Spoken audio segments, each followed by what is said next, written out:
എന്തിനു വേണ്ടി ഇറങ്ങിയിരിക്കുന്ന ഒരു പ്രസ്ഥാനമാണെങ്കിൽ ജനസമൂഹങ്ങളിലേക്ക് ചെല്ലണമെങ്കിൽ 3 പ്രസ്ഥാനങ്ങളിൽ നടക്കുമ്പോൾ എങ്ങനെ ചെന്ന് ജനങ്ങൾ നമ്മൾ ഏത് പ്രസ്ഥാനത്തിന്റെ പേരാണ് പറയാൻ പറ്റുന്നത്?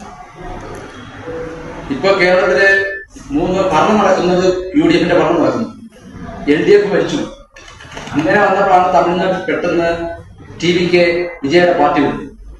അപ്പൊ പെട്ടെന്ന് കേരളത്തിലെ ജനങ്ങൾ TVK ആയിട്ട് മുന്നോട്ട് പോകണം, തമിഴ്നാടിനെ പോലെ തന്നെ വിജയെ പോലെ തന്നെ ഒരു കേരളത്തിൽ ഒരു ഭരണം നടത്തണം, വിജയെ പോലെ ഒരു മുഖ്യമന്ത്രി ഉണ്ടാവണം എന്നൊക്കെ ഒരുപാട് ആഗ്രഹമുള്ള ജനങ്ങളാണ് കേരളത്തിൽ.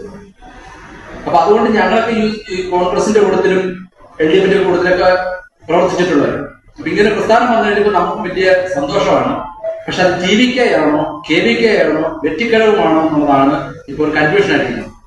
നമ്മളെ സംബന്ധിച്ചിടത്തോളം നമുക്കൊരു കൃത്യതയുണ്ട്. ഒരു പൊളിറ്റിക്കൽ പാർട്ടിയാണ്, കേന്ദ്ര തെരഞ്ഞെടുപ്പ് കമ്മീഷനിൽ രജിസ്റ്റർ ചെയ്ത ഒരു പൊളിറ്റിക്കൽ പാർട്ടിയാണ്. നേരെ മറിച്ച് ഇവിടെ മറ്റു പല ആളുകളും KVK TVK എന്നൊക്കെ പറഞ്ഞിട്ട് നടക്കുന്നുണ്ടാവാം. അവരെല്ലാവരും വിജയുടെ ഫാൻസുകാരാണ്. അവരെ ആരും തന്നെ നമുക്ക് എതിർക്കാൻ കഴിയില്ല. അത് ആർക്ക് വേണ്ടിയെങ്കിലും വിജയ് എന്ന് പറഞ്ഞാൽ ഒരു സിനിമാ താരമാണ്. അദ്ദേഹത്തിനെ ആരാധിക്കുന്ന ലക്ഷക്കണക്കിന് ആളുകൾ നമ്മുടെ സമൂഹത്തിലുണ്ട്. അവർക്ക് ആർക്ക് വേണ്ടിയെങ്കിലും KVK TVK എന്നെല്ലാം പറഞ്ഞ് നടക്കുന്നതിന് നമ്മളാരും എതിര് പറയുന്നില്ല. നമ്മളെ സംബന്ധിച്ചിടത്തോളം നമ്മൾക്കൊരു കൃത്യമായ അജണ്ടയുണ്ട്, കൃത്യമായ രാഷ്ട്രീയമുണ്ട്. അതുകൊണ്ടാണ് ഞങ്ങൾ നിലവിൽ തമിഴ്നാട്ടിൽ അവർ നേരത്തെ അണ്ണാഡിഎംകെയുടെ ഒപ്പമായിരുന്നു.